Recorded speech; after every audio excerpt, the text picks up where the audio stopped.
Bowling थी आखिरी के 10-15 ओवर्स में बिल्कुल ही पैदल हो गई थी, बहुत मार खाई इन्होंने, जिसकी वजह से कंट्रोल भी चला गया। तो ये अच्छी चीजें हुई हैं। श्रीलंका को हसरंगा का एक बहुत बड़ा दिन था, बैट के साथ भी बॉल के साथ भी 3 विकेट्स ली उन्होंने, 50 भी किया, और एक डेंजरस ऑलराउंड क्रिकेटर है वो।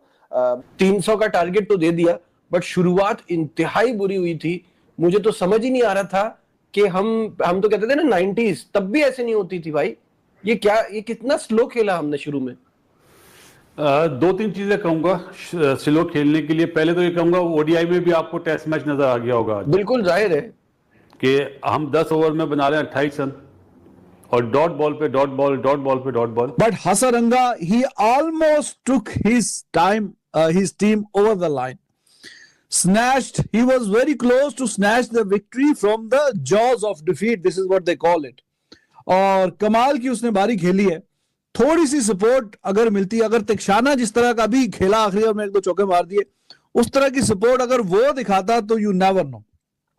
इतना क्लोज मैच वो ले जाने में कामयाब हो गया हसरंगा, और पता नहीं 2-3 सालों के बाद उसने जाके ओडीआई में 50 किया। बड़ी शानदार बेहतरीन बारी उसने खेली है। और यहाँ पे जैसे मैंने आपसे बात कही थी कि जो टीमें यहाँ पे चेस करना पसंद करती हैं, क्योंकि एक तो बीच में ड्यू का फैक्टर आ सकता है, और ग्राउंड छोटा है, आउटफील्ड फास्ट है, और अगर थोड़ी सी भी ड्यू आ गई, गेंद बल्ले पे भी अच्छा आता है, और फिर जाहिर है कि जब शॉट लगती है तो उसकी स्पीड में भी इजाफा हो जाता है। करें तो साइम अयूब के आउट होने के बाद 21 बॉल के बाद पहला रन पाकिस्तान का हुआ था, और अब 83 इनिंग्स हो चुकी हैं बाबर आजम की कि उनके बल्ले से सो नहीं आ रहा। बुरा लगता है वैसे, अगर एक टेलेंडर के हाथों आप ये 299 क्या 300 रन का स्कोर करवा जाते, और वो भी स्पेशली जब मिडिल ओवर्स के अंदर पाकिस्तान ने अच्छा खासा कमबैक कर लिया है। पहले बैटिंग में बाबर, फखर, साइम, रिजवान, अल्लाह माफ करे, इतनी बुरी बैटिंग, इतनी स्नूज फेस्ट, इतना लेजी फेस्ट उन लोगों ने लगाया, और फिर उसके बाद सलमान अली आगा की सेंचुरी आई, हुसैन तलत का बड़ा जबरदस्त पार्टनरशिप साथ लगाया उसने। लेकिन जो मोहम्मद नवाज ने नीचे कैमियो खेला था ना, उसी के रनों ने आज पाकिस्तान को जितवाया, वरना पाकिस्तान के पास रन्स ना काफी थे। इन ऑल ऑनेस्टी पाकिस्तान ने बॉलिंग का आगाज अच्छा नहीं किया, लेकिन Haris Rauf, in all honesty मुझे लग रहा था कि यार बॉलिंग अच्छी इतनी नहीं हो रही, लेकिन विकेट निकल रही है। लेकिन देखते देखते उसने 4 अच्छी विकेटें निकालनी पाकिस्तान के लिए। फिर हसरंगा ने आके जो आज इनिंग्स खेली ना यार, वो पाकिस्तान की हंसी छीन के चला जाता, क्योंकि शाहीन शाह अफरीदी जिन्होंने मिडिल ओवर्स के अंदर बड़ी बेहतरीन किस्म की कैप्टनसी की, उनकी कैप्टनसी भी अंडर पंप आ गई थी डेथ ओवर्स के अंदर। ऑल्दो पाकिस्तान ने भी 104 रन अपने लास्ट 10 ओवरों के अंदर बनाए थे, तो श्रीलंका भी इस चीज के लिए पुश कर रहा था। एक बल्लेबाज श्रीलंका के पास कोई और होता ना, आज श्रीलंका ने हसरंगा के साथ मिलकर हमारी हंसी छीन लेनी थी। उस फ्लैट विकेट के ऊपर पाकिस्तान की तरफ से पहले 10 ओवर के अंदर पावर प्ले के 60 बॉल्स के अंदर 46 डॉट बॉल बाबर आजम, साइम अयूब और फकर जमान ने खेली। जब आप अपने पावर प्ले के अंदर 46 डॉट बॉल खेलोगे और उसके बावजूद आप 300 करो, इसका मतलब यह है कि आपने रन्स कम किए हुए हैं, आपने रन्स कम किए हुए हैं। वो तो आप लोगों की किस्मत अच्छी है कि आज आगा, हुसैन तलत और नवाज, जो नवाज ने एंड के ऊपर रन्स कर दिए, जो नवाज ने आखिरी बॉल पे चौका मार दिया, वो बचा गया, वरना ये मैच गया था। ओ भाई, इस मैच में 295 का भी टारगेट होता, वो लेके चले गए हुए थे। मैं इस मैच से पाकिस्तान की आगा, हुसैन तलत, हारिस रऊफ और नवाज, इन 4 प्लेयर्स को 11 में से साइड पे कर दो। बाकी 7 ने जो परफॉर्मेंस करके दिखाई है, really really disappointing. Saim fail हुआ, फकर जमान के ऊपर सवाल उठते हैं कि फकर जमान को हो क्या गया ना। फकर जमान की बैटिंग वैसी रही है और फकर जमान स्लो भी खेलने लग गया। फकर जमान ऐसा प्लेयर नहीं था जो बन चुका हुआ है यार। आप खुद सोचो, पाकिस्तान ने 46 डॉट बॉल खेले पावर प्ले के अंदर, और फकर जमान का इसमें बहुत बड़ा हाथ है क्योंकि वो ओपनर था। ये क्या मजाक था। फिर उसके बाद बाबर आजम आता है, फकर आउट होता है, बाबर आजम को मैं क्या बोलूं, इससे ज्यादा फ्लैट विकेट और क्या चाहिए भाई। और कितनी फ्लैट विकेट चाहिए, ये रन्स करने की जगह थी। आगा के अंदर बाबर की रूह चली गई है। आगा जब कर सकता है तो बाबर क्यों नहीं कर सकता। हुसैन तलत जो कर सकता है तो बाबर क्यों नहीं कर सकता। यहां पे बाबर आजम को बड़ा बड़ा सुनहरी मौका था, लेकिन हर मैच में मौका होता है। बात यह कि परफॉर्मेंस कब आएगी। हाँ, पाकिस्तान मैच जीता, आप समझ रहे होगे कि यार ये तो जीत के ऊपर भी क्रिटिसाइज कर रहा है। भाई गलतियां तो नजर आ रही है ना। जीते, बिल्कुल जीते, लेकिन ये जो गलतियां अगर ऐसी चलती रही तो किसी दिन बड़ा मैच हार जाएंगे, तो बायलैटरल है। क्या हाल है बहराम? सरवाइव कर गए, बहुत क्लोज कॉल रह गई यार। 6 रन का डिफरेंस इतना बड़ा डिफरेंस नहीं है। जी अली भाई, मैं बिल्कुल ठीक ठाक एंजॉयड द गेम ऑब्वियसली। इसमें कोई शक नहीं कि Pakistan should have one this more comfortably by the end. और अच्छी फाइट दी श्रीलंका ने, शानदार फाइट दी, बल्कि they were about to pull off a heist. Pakistan only managed to defeat Sri Lanka by 6 runs in the end, and you know they are 1-0 up in this 3 match ODI series. मगर इतना सबको अंदाजा हो गया होगा यहाँ पे कि Sri Lanka are very well capable of winning the remaining 2 games. And ठीक है, जीत आई आपकी यहाँ पे, but Pakistan made plenty of mistakes. कोई एक आधी गलती नहीं है, वो अब पेपर ओवर द क्रैक्स नहीं होनी चाहिए चीज, सारी इन मिस्टेक्स को आइडेंटिफाई कर इनके ऊपर काम होना चाहिए। And there were multiple errors. सबसे पहले तो I know Shaheen does well of course as captain, क्योंकि Pakistan even though they concede 75 runs for no wicket in the powerplay, 10 ओवरों में आप बहुत पिट गए, Pakistan does end up taking 7 wickets in the middle overs, जो कि फिर से middle overs wickets वाली हमें एक चेक बॉक्स चेक होते हुए नजर आया। बट अगर मैं बहुत निटी ग्रिटीज में चला जाऊं कप्तानी के, आई थिंक शाहीन शाह अफरीदी ने जहां पे हारिस रऊफ को पावर प्ले में इंट्रोड्यूस किया, वहां पे उनको फहीम अशरफ या साइम अयूब को लेकर आना चाहिए था। ठीक है, मेरे ख्याल से शुरू से शुरू करते हैं जो आज पाकिस्तान के साथ हुआ। जीत तो हम गए, कन्विंसिंग विक्ट्री नहीं है, लेकिन यार तुम उस फेस को कैसे देखते हो जहां बिल्कुल ही आज तो आपने ऐसे ब्लॉक कर दिया बल्ले को। और एक बड़ी इंटरेस्टिंग बात बताता हूं, हमने 46 डॉट बॉल्स खेली थी शुरू की 60 बॉलों के अंदर, यानी शुरू के 10 ओवर में। श्रीलंका ने 36 डॉट बॉल्स खेली थी, लेकिन श्रीलंका एटलीस्ट शेल में नहीं पड़ा हुआ था फखर और बाबर की तरह। यार लिटरली आज फखर और बाबर ने जिस किस्म की बैटिंग की है, बिग कंसर्न ऑन देम। अपने आप से जाके सवाल करें, करना चाह क्या रहे हैं एक्चुअली। नहीं यार, that was really really painful to watch. बहुत ही मतलब मुश्किल एक फेज था वो एज ए क्रिकेट एनालिस्ट देखना, क्योंकि आपको पता ही है मॉडर्न डे क्रिकेट के अंदर, जो कि by the way this team keep saying कि हम मॉडर्न डे क्रिकेट खेलना चाहते हैं, उसके अंदर यार आप बॉलर खिलाए, वो भी ऑलराउंडर से भरे थे। हसरंगा कह सकते हैं कि बॉलर हैं, बट वो बेसिकली बॉलिंग ऑलराउंडर हैं, बैटिंग भी वो करते हैं। और बाकी 3 उनके रेगुलर बॉलर थे, इसमें ठिकसाना थे और बाकी उनके 2 फास्ट बॉलर थे। हसरंगा उनके दूसरे स्पिनर के तौर पर थे। 5वें बॉलर की कमी उनको फील हुई। एक्चुअली में तो आप कह सकते हैं कि 2 रेगुलर बॉलर की उनकी कमी फील हुई। जब उन पर स्लॉग हुआ तो कोई बचाव नहीं हो पाया, श्रीलंका को भी ओवर करने पड़ गया, वो वाला नहीं हो पाया। मुझे लगता है कि ये टीमें जो लगती हैं ना, देखिए इतना बड़ा गैप बन जाता है और फिर इतने ऑलराउंडर्स खिला के आप वहाँ तक पहुँचे नहीं है। अगरचे 1-2 सिचुएशन के अंदर ऐसा लगा कि श्रीलंका मैच को लेके जा सकता है, ऑलमोस्ट 150 स्कोर हो चुका था, 140 प्लस के ऊपर उनके चौथे समरा विक्रम आउट हुए थे। और जो बाबर आजम ने कैच पकड़ा था वो बहुत ही शानदार कैच था।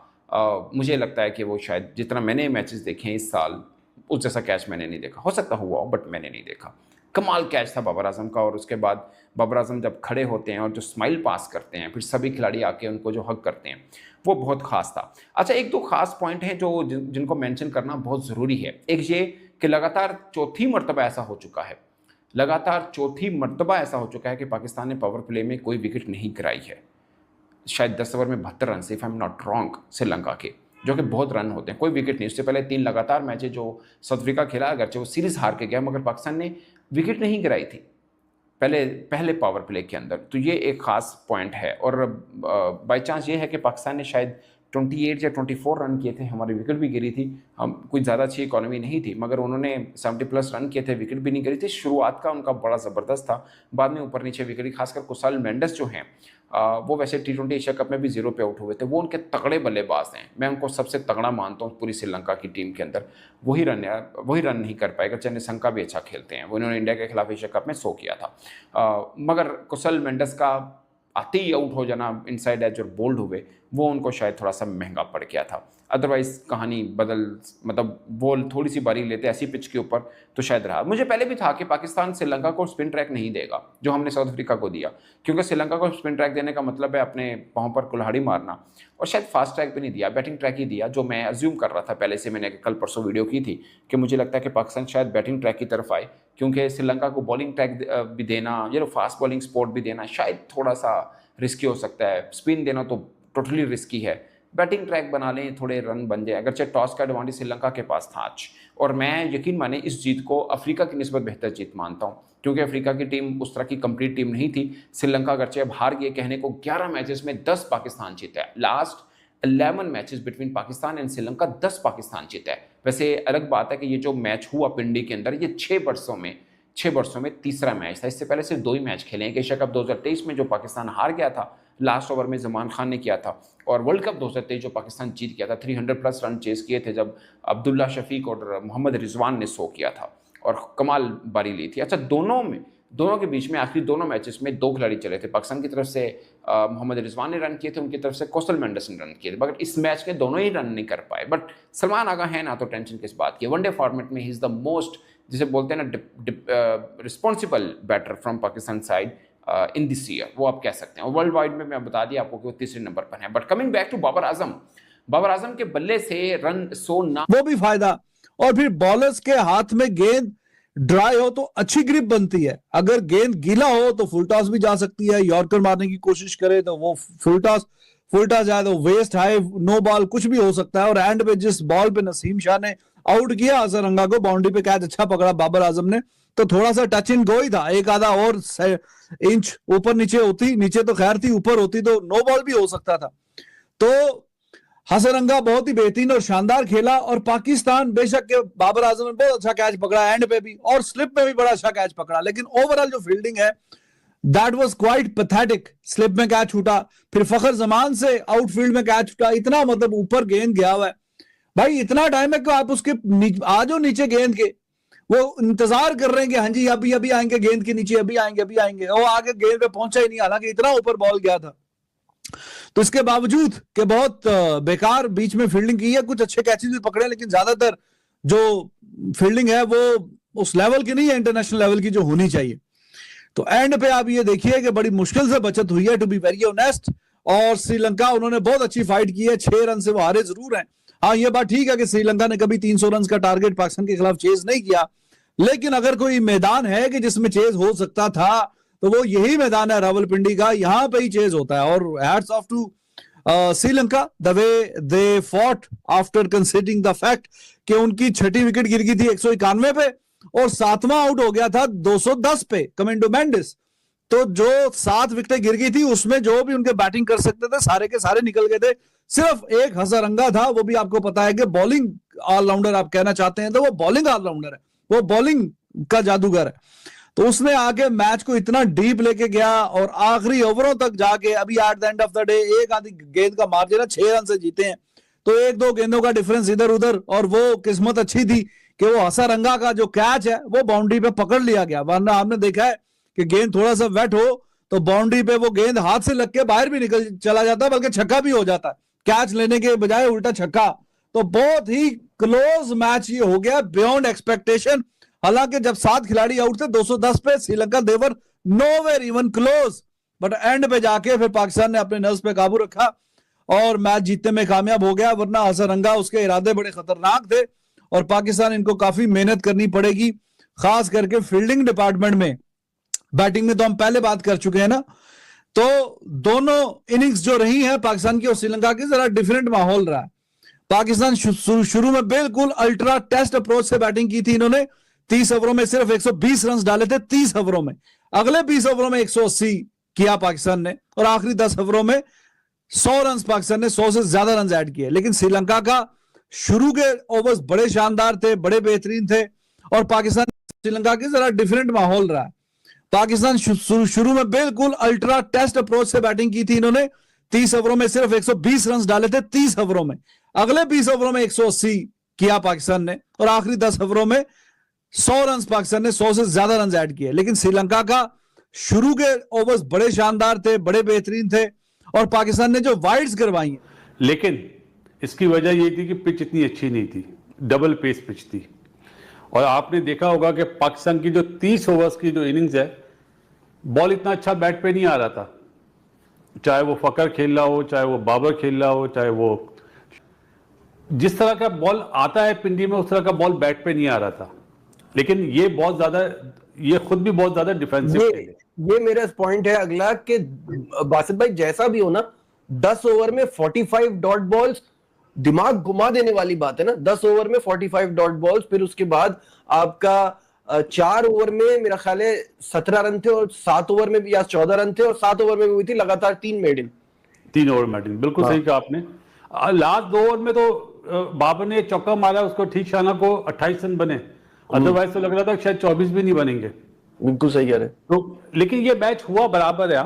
बहुत सारे पॉइंट ऑफ व्यू से अगर आप देखें, लास्ट 10 ओवर में हमने बनाए 104 रन, लास्ट 20 ओवर में बनाए 180 रन। उसके बाद अगर आप देखें कि उन्होंने 10 ओवर में बनाए 75 रन, कोई आउट नहीं था। हमने कितना खराब खेला शुरू में बिकॉज ऑफ द पिच, उन्होंने बहुत अच्छा खेला बिकॉज ऑफ द लाइट्स। जब लाइट्स ऑन हुई तो आपने देखा अपना आगा भी अच्छा खेला, आसिफ याकूब भी अच्छा खेला। अब मैं आसिफ याकूब यार बासित भाई, आपसे मैं चाहूंगा आप अपना चश्मा उन्हें गिफ्ट करें। बहुत बड़ा फेवर दिया उसने, बहुत बड़ा यार फेवर दिया मतलब है। मुझे एक बात बताए, taking nothing away from the partnership जो हुसैन तलत और आगा की हुई, बहुत जबरदस्त पार्टनरशिप है, हमें मैच में वापस लेकर आई। लेकिन एलबीडब्ल्यू मतलब ऐसा प्लम यार कि मतलब कोई बात ही ना समझ में आए। नजीब, बात फिल्म की नहीं है, बात ये भी कि रिव्यू भी नहीं था। उन्होंने दोनों अपने रिव्यू जाया कर दिए। पहला तो उन्होंने शुरू में ही कर दिया था, बिल्कुल स्टार्ट होते ही। वो दूसरा भी उसी में कर दूसरा भी दिया था। थोड़ी देर बाद, हाँ आप बॉलर पे कर दिया था, फर्नांडो पे जी। लेकिन वो हैरत है, आसिफ याकूब की बड़ी अच्छी रेपुटेशन है, बड़ा अच्छा एम्पायर है, उससे ये मिस जजमेंट कैसे हो गई? वो टर्निंग पॉइंट था पाकिस्तान की बैटिंग में। जो पार्टनरशिप हुई ना 138 की, 0 पे था हुसैन तलत, 0 पे नो था। डाउट। उसके बाद वो बहुत अच्छा खेला, लेकिन भाई। बात वही है, वो स्पिनर पे अच्छा खेलता है, फास्ट बॉलर पे मतलब मैं पर्सनली ये बहुत तो आप पीएसएल के जमाने से हमें बता रहे हैं कि हाँ। और वो पार्टनरशिप के बाद जिस वे में, यार अगर तारीफ सलमान अली आगा की आज ना करें, दूसरा सवाल उसका नंबर 5 पे जाके, या खूब खेला 87 बॉल में जो 100 करा, कोई छक्का नहीं, 9 चौके। उसने मतलब एक चीज बताई कि आपको किस तरह रन बनाने, किस तरह रन चुराने और कहां पे अटैक करना है, कहां पे। उसको फील्ड प्लेसमेंट का बड़ा अच्छा आइडिया था। जहां उसने ऊंचे शॉट मारे वहां पे कोई फील्डर नहीं था, गैप्स में खेले। इसको मैं कहता हूं अवेयरनेस। ये चीज शुएब मलिक में बहुत थी, बिल्कुल ऐसे ही। शुएब मलिक को वो उसको भी बहुत अवेयरनेस थी। और फिर बाद में नवाज ने जो खूब खेला, वो उनका मैच खराब करा कप्तान असर लंका ने। वो भी बिल्कुल फकर की तरह और बाबर की तरह खेला, लेकिन बाबर के टाइम पे, फकर के टाइम पे पिच खराब थी यार। लेकिन मुझे डबल पेस थी। मुझे एक बात बताइए ना, इस कैलिबर का बैटर और बैट और पैड में इतना गैप, किसका? बाबर का बोल रहा हूं मैं। ये नहीं, आप बाबर को ना बोले ना, आप तो माइक हैसन को बोले, जिसने बोला हाथ देख के नहीं खेलना। तीनों गुगली पे आउट हुए। फकर को देखो स्टंप, रिजवान को देखो एलबीडब्ल्यू, और बाबर को देखो डंडा। तो गुगली रीड नहीं हुई। हैरत है, बाबर के तो बहुत थोड़ा गैप था। मेरा ख्याल है उसने आज अपना गेम चेंज करा था, बाबर ने ना, फकर ने भी और बाबर ने भी, कि हम ठक्का लगाएं और एंड में मारेंगे। परमजीत सिंह कह रहे हैं, हेलो बासित सर, नजीब भाई, कामी भाई कहाँ है? कामी भाई थोड़ा सा बिजी है। कैसा देखते हैं पाकिस्तानी ओपनर को सर आप? हम अभी उसी पे बात कर रहे थे कि बहुत स्लो खेले, और बासित भाई कह रहे हैं कि कुछ भी मुश्किल थी लेकिन ओवरऑल खराब खेले। हाँ, ओवरऑल मतलब ऐसा खेलते नहीं है ना, साइम ऐसा खेलता है ना फकर खेलता है। चलो बाबर के लिए तो हम बोल सकते हैं कि वो टाइम लेता है, लेकिन पिच इतना अच्छा नहीं था जितना दूसरी बारी में जब लाइट्स ऑन हुई ना। तो वही बात परमजीत साहब, हम यही बात कर रहे थे कि इतना खराब मैंने फकर को कभी खेलते हुए नहीं दिखा। सही बात है, सही कह रहे हैं। फकर जो है ना, मुझे ऐसा फील हो रहा है अब बेसाखी पे आ गया है।